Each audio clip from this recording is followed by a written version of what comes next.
Hey everybody. Today we're setting up some essential vocabulary that you'll be using throughout your study of statistics. To start with, an important distinction.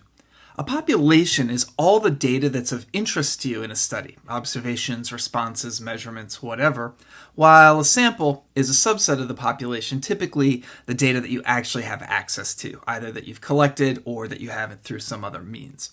Typically you're interested in a population, but you only have information about a sample. For instance, suppose we have a political poll and they've contacted 1,200 registered voters at random and asked them who they intend to vote for. The sample is the list of all those 1,200 registered voters' preferences, and the population is going to be a list of the preferences of all registered voters. Going along with the distinction between population and sample, we have this distinction. A parameter is a number that describes a population, while a statistic is a number describing a sample.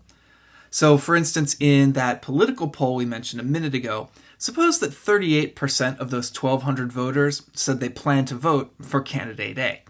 That number, 38%, is a statistic because it's describing the sample.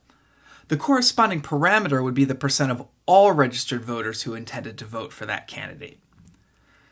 It's usually not possible to collect population data. There's just too much of it, it's too expensive, too time-consuming, may not be physically possible at all. And so we typically have to settle for random samples. While we're really interested in the parameter, we typically only know the corresponding statistic. Later on, you'll get to learn some inferential statistics, which tries to draw conclusions about population parameters from sample statistics in a way that's honest about the level of uncertainty that comes in as part of that sampling process. A couple of examples to wrap up. To start, the average age of 50 randomly selected registered vehicles from the New York Bureau of Motor Vehicles was 8 years. Let's identify the population, sample, parameter, and statistic. This is a good place to pause the video and try and come up with answers to these on your own.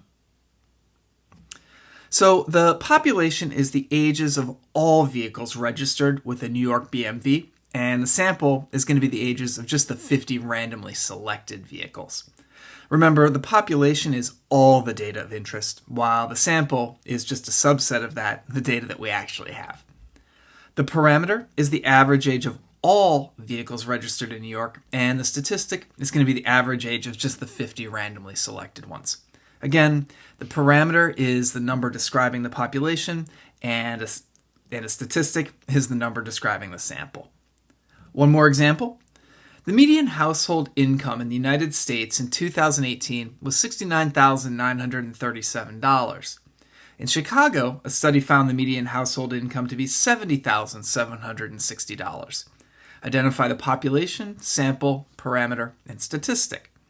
So the population, all the data of interest, is going to be the incomes of all households in the United States, while the sample is going to be the incomes of households in Chicago in 2018. The number 63,937 is a parameter, number describing the population, while 70,760 is a statistic, a number describing the sample. One small comment on this example. In this case, the sample that we have, the data from Chicago, was not randomly collected. Rather, we singled out a single city and just looked at the data from that city. This is a sample, it's just not a randomly collected one. In practice, good samples tend to be random, but that's not automatically the case as part of our definition here.